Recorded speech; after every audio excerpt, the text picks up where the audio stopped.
প্রিয় দর্শক আসসালামু আলাইকুম। আজকে তৈরি করছি তালের বিবিখানা পিঠা বা তালের পিঠা। এই পিঠা খেতে কিন্তু অসম্ভব মজাদার। আর যারা কেক অনেক পছন্দ করেন তাদের কাছে আমার মনে হয় এই পিঠা বেশি ভালো লাগবে, কারণ এটা কেকের মতোই অনেকটা, কিন্তু স্বাদ অনেকটাই ডিফারেন্ট। যতটাই ফ্লাপি আর ততটাই নরম, আর খেতে হয় অসম্ভব মজাদার। তো পিঠা তৈরি করার জন্য নিব আমি একটি ডিম, আর নিব 1/3 কাপ পরিমাণে চিনি। চিনির পরিমাণটা আপনারা বাড়িয়ে কমিয়ে নিতে পারেন আপনাদের স্বাদ মতো। এখন চাইলে কিন্তু এখানে 2টা ডিম ইউজ করা যাবে। তো চিনি আর ডিম ভালোভাবে ফেটে নিয়েছি। এরপরে দিয়ে দেব 1 কাপ পরিমাণে তালের পিউরি বা তালের পাল। তালটা জাল দিয়ে যদি ঘন করে নেন সেক্ষেত্রে পিঠা বেশি ভালো হবে। তার সাথে দিয়েছি 2 টেবিল চামচ পরিমাণে গুঁড়া দুধ। গুঁড়া দুধের পরিমাণ যত বাড়িয়ে দিবেন পিঠা খেতে ততই কিন্তু বেশি ভালো লাগবে। এখন সব কিছু আরেকবার ভালোভাবে মিশিয়ে নেব। এরপর দিয়ে দেব 1/2 চামচের মতো বেকিং পাউডার। তো ভালোভাবে মিশিয়ে নিয়েছি আবার। এরপরে দিয়েছি 2 কাপ পরিমাণে ভেজা আতপ চালের গুঁড়া, আর দিয়েছি 1/2 কাপ পরিমাণে ময়দা। আপনি চাইলে এই পিঠা শুকনো চালের গুঁড়া দিয়েও করতে পারবেন। সেক্ষেত্রে ব্যাটার তৈরি করার পরে এটাকে 15 থেকে 20 মিনিটের জন্য রেস্টে রাখতে হবে। এখন এটাকে আবারও একটু ভালোভাবে মিশিয়ে নেব, যাতে কোনো গোটা না থাকে সেদিকে একটু লক্ষ্য রাখবেন। আর এটাকে যত ভালোভাবে মেশাবেন আপনার পিঠা কিন্তু ততই বেশি ভালো হবে।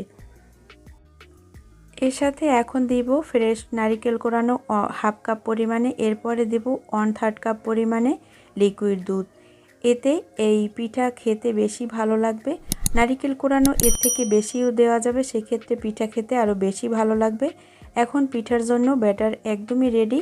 আর এদিকে একটি মোল্ড নিয়েছি, কেকের মোল্ড। আপনি এই পিঠা কিন্তু যে কোনো বাটিতে, স্টিলের বাটিতে বা তরকারির যে বাটি থাকে না, ওই বাটিতেও কিন্তু এই পিঠাগুলো ভাপে বসাতে পারবেন।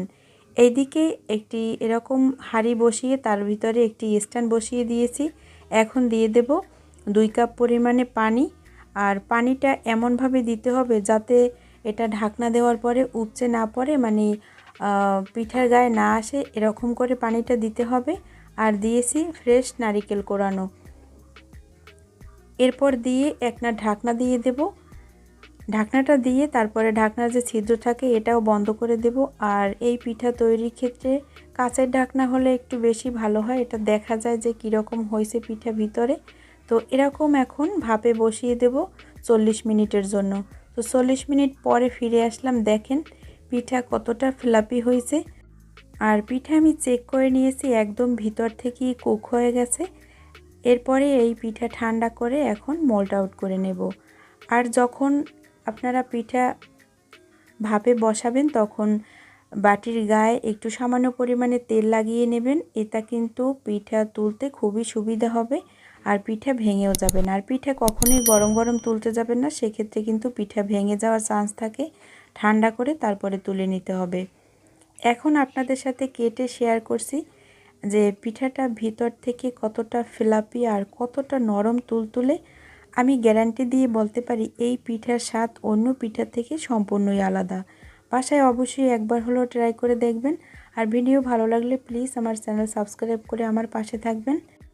দেখা হবে নতুন পর্বে, ততক্ষণ সবাই ভালো থাকবেন, সুস্থ থাকবেন। আল্লাহ হাফেজ।